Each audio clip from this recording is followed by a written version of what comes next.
Hola de nuevo, bienvenidos a Enlaces, en nuestra segunda video reseña para la revista Nagari.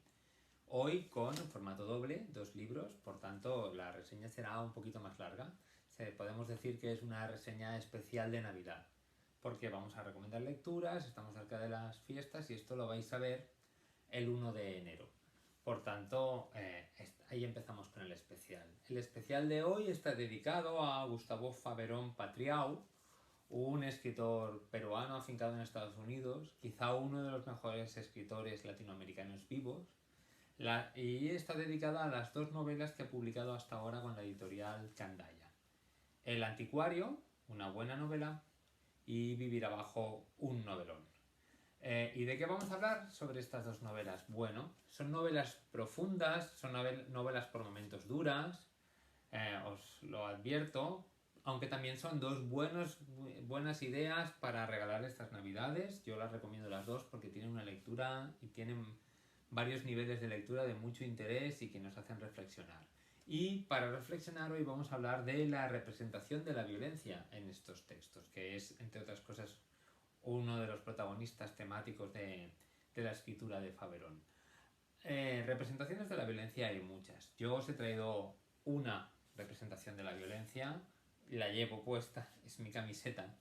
Todos sabéis que hubo una guerra mundial, una segunda guerra mundial, sobre todo en Europa y en el Pacífico, en la que hubo unos vencedores y hubo unos vencidos. Los 2 bandos ejercieron la violencia, pero el bando vencedor ha sabido vender la imagen de la representación de su violencia de manera que ella forma parte del sistema consumista actual. Por ejemplo, esta camiseta, que copia la imagen que llevaban los aviones británicos en la Segunda Guerra Mundial en sus alas.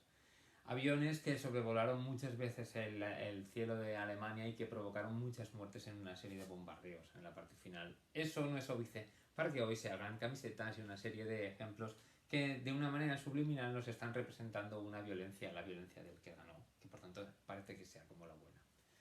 ¿Qué sucede con estos libros? ¿Qué sucede con la buena novela El Anticuario? Muy bien trabada, muy construida en cuanto a su representación de la violencia. No quiero hacer spoiler, porque hay mucha intriga en esta novela, se lee muy bien, te engancha mucho desde el principio, te hace seguir leyendo, devorar páginas en la búsqueda de la resolución del enigma, pero sí diré que la protagonista para mí de esta novela es la guerra del Perú. La guerra que tuvo lugar entre la guerrilla maoísta Sendero Luminoso y los distintos gobiernos del Perú. Y también os diré que aparecen 2 víctimas de esa violencia en esta novela. Una de ellas es la representante, la hija de las familias de clase media de provincias que tuvieron que emigrar hasta la ciudad, hasta Lima, para huir de esa violencia. Y la otra representante es la hija del campesinado, que fue el colectivo que sufrió más en carnes esta violencia en el Perú, sobre todo porque ahí es donde se cometieron más matanzas, más torturas, más asesinatos.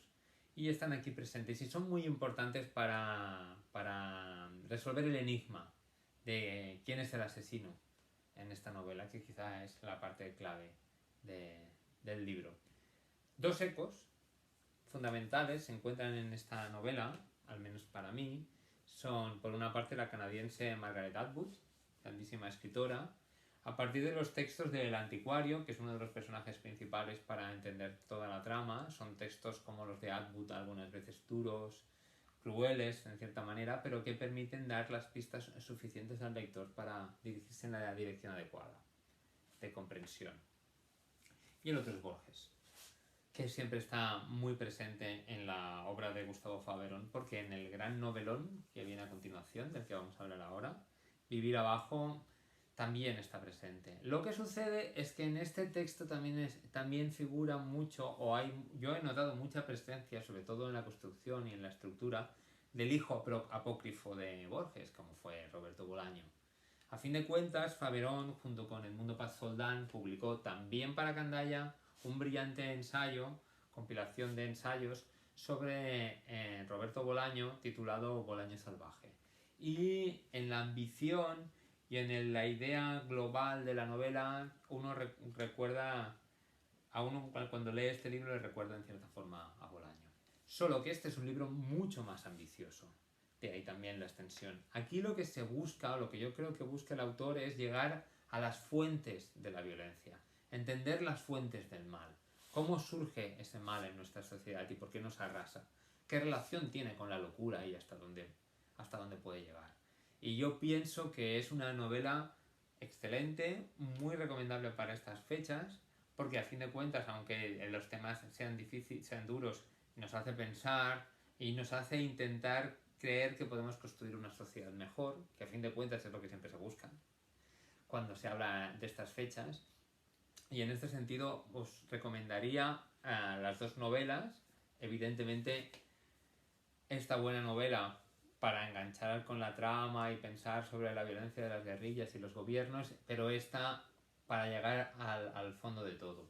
La novela se ilustra en torno a la reconstrucción de una vida, de la vida del que aparece al principio de la novela, George Walter Bennett, nacido en Maine en 1962, un personaje por un lado fascinante y por el otro siniestro, que tiene un entorno familiar complicado, etcétera, y que es un documentalista, es un director de documentales y aquí figura como si formara parte de un diccionario de artes.